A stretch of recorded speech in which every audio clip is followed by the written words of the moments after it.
प्यारे बच्चों, हिंदी की कक्षा में आप सभी प्यारे बच्चों का स्वागत है।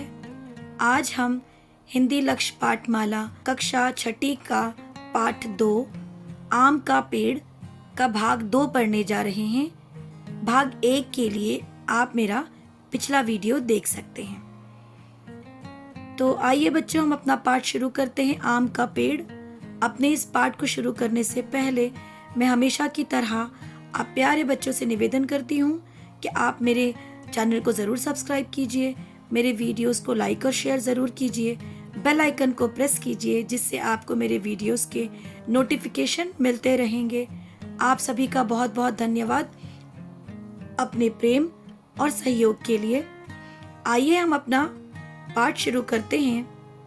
आम का पेड़ का अगला भाग। प्यारे बच्चों, अपने पहले भाग में हमने पढ़ा था कि आम का पेड़ बहुत ही दुखी रहता था क्योंकि वह हमेशा से आराम करना चाहता था, अच्छी नींद सोना चाहता था और उसे पक्षियों का चहचहाना, कोयल का गाना गाना, बच्चों का शोर मचाना बिल्कुल भी नहीं अच्छा लग रहा था। दुखी हो गया था और एक दिन उसके सामने वृक्ष देवता प्रकट हुए और उन्होंने उससे पूछा, मैं तुम्हारी क्या मदद करूं? इस पर आम के पेड़ ने अपनी कथा व्यथा उन्हें सुनाई और उसे सुनने के बाद उन्होंने कहा तथास्तु, और उन्होंने आशीर्वाद दिया कि तुम्हारी सारी इच्छा पूर्ण हो, यानी जैसा आम का पेड़ चाहता है उसे वैसा ही जीवन मिले। तो आइए हम अपना आगे का भाग पढ़ते हैं। कुछ दिन ही बीते थे कि आम के पेड़ के पत्ते धीरे धीरे सूखकर झड़ने लगे। थोड़े ही दिनों में वसंत आया। जंगल के सभी पेड़ पौधों पर कोमल हरे हरे पत्ते लहलहाने लगे, परंतु आम के पेड़ पर नए पत्तों ने जन्म नहीं लिया। गर्मी आई लेकिन आम के पेड़ पर मंजरियां नहीं खिली, वह ठूठ सा खड़ा रहा। पास खड़े दूसरे पेड़ों पर हरे हरे पत्तों के बीच छोटे छोटे फल मोतियों की तरह सज रहे थे। उन पेड़ों पर कोयल आती और दिन भर गीत गाकर दूसरे पक्षियों को आमंत्रित करती। उन पर पक्षियों के झुंड आकर बैठते और जी भर कर फल खाते। वे इस टहनियों से उस टहनी पर फुदकते फिरते, पत्तों के बीच छिपकर आंख मिचौनी खेलते। शाम होते ही वे अलविदा कहते और अगली सुबह फिर आने का वादा करते उड़ जाते। कई पक्षी उन पेड़ों पर घोंसले बनाते, पेड़ उन्हें आश्रय देकर धन्य होते। सभी परिंदे उनके मित्र थे। दोपहर को कई पथिक थके हुए आते, वे उन वृक्षों की शीतल छाया में बैठकर सुस्ताते। इससे उन पेड़ों को बहुत तृप्ति मिलती। बच्चों, पाठ के इस दूसरे भाग में कुछ दिनों के बाद जैसे ही वृक्ष देवता ने आम के पेड़ को तथास्तु कहा कि तुम्हारी इच्छा पूर्ण हो, उस आशीर्वाद के कुछ ही दिनों के बाद आम के पेड़ के पत्ते धीरे धीरे सूखकर गिर गए और थोड़े ही दिनों में वसंत आया और जंगल लहलहाने लगा। जंगल में पेड़ पौधों पर हरियाली आ गई, पेड़ों पर नए पत्ते आए और वातावरण बहुत अच्छा हो गया। लेकिन दूसरी तरफ आम के पेड़ पर मंजरियां भी नहीं खिली, नए पत्ते भी नहीं आए और वह ठूठ सा खड़ा रहा। बच्चों, ठूठ सा का अर्थ होता है बिना डालियों वाला पेड़, जिसमें ना पत्ते होते हैं ना फूल होते हैं। तो इस चित्र में भी आप देख सकते हो, ये पेड़ जो है बिल्कुल हरा सा हमें दिखाई दे रहा है। वसंत ऋतु आ चुकी है, इस पर पंछी जो हैं वो उड़ रहे हैं, चहचहा रहे हैं। और दूसरी तरफ यह हमारा आम का पेड़ है, जैसे इस चित्र में दिखाया गया है कि इसमें ना पत्ते हैं ना फूल हैं ना पक्षी, ठूठ सा दिखाई दे रहा है। तो प्यारे बच्चों, हमारा आम का पेड़ तो यही चाहता था, पक्षी उसे परेशान न करें, वो खूब सोए और अकेला रहे। तो जैसे उसने चाहा तो वैसे ही हो रहा था। पास खड़े पेड़ों पर हरे हरे पत्तों के बीच छोटे छोटे फल मोतियों की तरह चमक रहे थे। उन पेड़ों पर कोयल भी आ रही थी, गाना भी गा रही थी और दूसरे पक्षियों को आमंत्रित भी कर रही थी, बुला भी रही थी। और पक्षियों के झुंड आकर उन पेड़ों पर बैठते थे, फुदक रहे थे, खेल रहे थे, पत्तों के बीच छिपकर आंख मिचौनी भी खेल रहे थे। और शाम होते होते वह पेड़ को अलविदा कहकर चले भी जाते थे। कई पक्षी उन पेड़ों पर अपने घोंसले भी बनाते थे। कई पेड़ उन्हें आश्रय भी दे रहे थे, उन्हें सहारा भी दे रहे थे। और सभी परिंदे, परिंदे यानी पक्षी, उन पेड़ों के मित्र थे बच्चों। दोपहर में जो पथिक होते हैं, पथिक कहते हैं बच्चों उस रास्ते से गुजरने वाले लोग। तो बच्चों, वे उन वृक्षों की शीतल छाया में बैठकर सुस्ताते थे, आराम करते थे। इससे उन पेड़ों को बहुत तृप्ति मिलती थी, बहुत शांति, बहुत सुख मिलता था। तो आइए हम आगे का पाठ पढ़ते हैं। इधर आम का पेड़ सुबह देर तक सोता रहता। अब उसे कोई भी पक्षी सुबह नींद से न जगाता, न ही उसकी टहनियों पर बैठकर कोयल गीत गाती। अब कोई पक्षी उसके फल खाने न आता, क्योंकि अब वहाँ कोई फल न लगता था। बच्चे अब उसके नीचे शोर भी नहीं करते थे, न ही उसे पत्थर मारते थे। अब तो कोई कीड़ा मकोड़ा भी उसके तने पर चढ़ना पसंद न करता था। दूसरे पेड़ों पर चहल पहल देखकर आम का पेड़ ईर्ष्या से जलने लगा। वह उस घड़ी को कोसने लगा जब उसने वृक्ष देवता से वरदान लिया था। वह सोचने लगा, पक्षियों को फल देकर कितना सुख मिलता है, कोयल का गीत कितना मधुर लगता है, बच्चों का शोर करना कितना भला लगता है। अब किसी को मेरी परवाह ही नहीं है।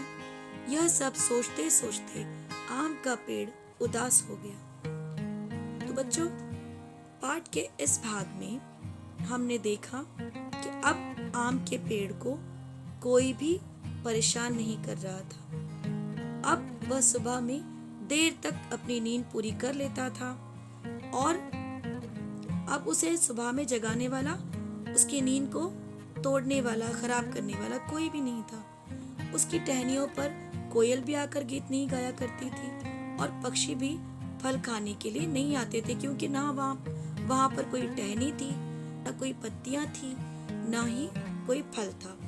उसके पास ना अब बच्चे आते शोर करने के लिए, ना उसके पास कोई फल नहीं है तो पत्थर भी नहीं मारते। अब कोई कीड़ा मकोड़ा भी उसके तने पर नहीं चढ़ना पसंद करता था। हमने देखा कि दूसरे पेड़ों पर वसंत ऋतु आते ही पत्तियां आ गई हैं, फल फूल आ गए हैं, पक्षी चहचहा रहे हैं, कोयल गाना गा रही है, बच्चे आकर खेलते हैं, शोर मचाते हैं। तो यह सब देखकर, इतनी रौनक देखकर दूसरे पेड़ों पर अब आम के पेड़ को ईर्ष्या होने लगी, जलन होने लगी। वह उनसे जलने लगा और वह उस घड़ी को, उस पल को कोसने लगा कि मैंने वृक्ष देवता से ऐसा वरदान क्यों मांगा, ऐसे आशीर्वाद क्यों मांगा। मुझे अकेला रहना है, मुझे कोई परेशान न करे, मेरे पेड़ पर आकर बैठे ना, न कोई गाना गाए, न बच्चे खेले। वह सोचने लगा, पक्षियों को फल देकर कितना सुख मिलता है ना। अब उसे, प्यारे बच्चों, उसे समझ में आ गया कि देने में कितना सुख है। देने में इतना सुख होता है बच्चों, किसी की मदद करने में इतना सुख और मन की शांति मिलती है कि लेने में भी नहीं मिलती। तो उसे अब समझ में आ गया कि पक्षियों को फल देकर कितना सुख, कितना आनंद, कितनी खुशी मिलती थी। कोयल का गीत कितना मधुर, कितना सुरीला होता था और बच्चों का शोर जो है वो कितना भला था, कितना अच्छा लगता था। और अब उसे लग रहा था कि किसी को मेरी परवाह नहीं है, ना कोई मेरे बारे में सोचता है, ना मेरे पास आता है। और यह सब सोचकर अब आम का पेड़ उदास हो गया। पहले प्यारे बच्चों उदास क्यों था? क्योंकि उसे लग रहा था सारे मुझे परेशान कर रहे हैं, मुझे सोने नहीं देते, मुझे अकेला रहना है। अब वो बच्चों क्यों उदास था? क्योंकि अब उसे अपनी गलती का एहसास हो चुका था कि असली खुशी देने में है, लेने में नहीं। अकेलेपन में कोई खुशी नहीं है, मिल बांट के जीवन जीने में खुशी है। आइए पाठ का अगला हिस्सा पढ़ते हैं। इसकी उदासी देखकर वृक्ष देवता का हृदय द्रवित हो उठा। वे एक बार फिर प्रकट हुए और बोले, ओ आम के पेड़, तुम्हारी इच्छा तो पूर्ण हो गई थी, फिर अब भी तुम उदास क्यों हो?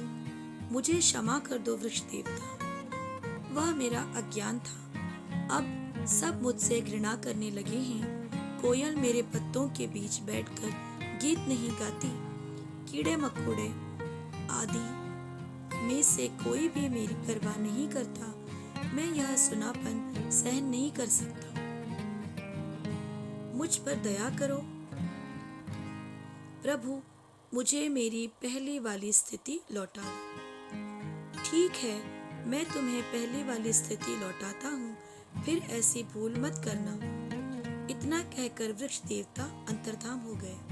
अगले दिन आम के पेड़ पर छोटे छोटे कोमल पत्ते निकलने शुरू हो गए। थोड़े ही दिनों में उस पर मंजरियां भी खिल उठी और फल लग गए। पक्षी अब फिर उसकी टहनियों पर बैठकर चहचहाने लगे। कोयल उसके पत्तों के बीच बैठकर मधुर गीत गाने लगी। अब तो आम के पेड़ की खुशी का कोई ठिकाना न था। प्यारे बच्चों, पाठ के इस अंतिम भाग में हमने पढ़ा कि जैसे ही आम के पेड़ को अपनी गलती का एहसास हो जाता है तो उसे बहुत दुख होता है, वह पछताता है और उसकी उदासी देखकर वृक्ष देवता का जो हृदय था वो द्रवित हो उठा, यानी उनका दिल जो है वो पिघल गया उसके दुख में। फिर प्रकट हुए और वह बोले कि आम के पेड़, अब तुम्हारी इच्छा पूर्ण हो चुकी है, अब तुम क्यों उदास रहते हो? आम के पेड़ ने अपनी गलती को स्वीकार करते हुए उनसे क्षमा मांगी और उसने कहा कि वृक्ष देवता, ये मेरा अज्ञान था और मुझे इस बात का एहसास नहीं था कि असली खुशी देने में है, लेने में नहीं। और अब सारे पक्षी और सभी लोग मुझसे घृणा करते हैं, मुझसे नफरत करते हैं और कोयल मेरे पत्तों के बीच आकर अब गाना भी नहीं गाती है। कीड़े मकोड़े भी नहीं आते, किसी को मेरी परवाह नहीं है। मेरे जीवन में अब सूनापन है, अकेलापन है, कोई खुशी नहीं रही। तो मुझ पर आप दया करो प्रभु और मुझे मेरी पहली वाली जो स्थिति थी ना, स्थिति को मुझे लौटा दो। पहली वाली बच्चों, जिसमें उसके जीवन में बहुत सारी खुशियां थी। पंछी जो है वो चहकते थे, कोयल मधुर गीत गाती थी, बच्चे शोर मचाते थे। वृक्ष देवता ने कहा, ठीक है, मैं तुम्हें पहली वाली स्थिति लौटाता हूँ, फिर यह भूल, यह गलती तुम नहीं करना। और वो फिर अंतर्धान हो गए, गायब हो गए, चले गए वहां से। अब अगले ही दिन आम के पेड़ पर छोटे छोटे कोमल पत्ते आ गए और उस पर कुछ ही दिनों में मंजरियां भी खिल उठी, फल भी लग गए। पक्षी अब दोबारा लौट आए, टहनियां जो है वो भर गई, पक्षी चहचहाने लगे, कोयल मधुर गीत गाने लगी। अब तो आम की पेड़ की खुशी का ठिकाना ही नहीं रहा। तो प्यारे बच्चों, इस कहानी से हमने यही सीखा है कि अपने जीवन में जो मिलता है उसी पर हमें संतुष्टि दिखानी चाहिए, उसी पर हमें संतुष्ट रहना चाहिए। क्योंकि अगर हम अपने जीवन में संतुष्ट नहीं रहेंगे तो हमसे ये सब कुछ भी छिन जाएगा, दूर चला जाएगा। इसीलिए हम सभी लोगों को अपने जीवन से संतुष्ट रहना, खुश रहना जरूरी है बच्चों।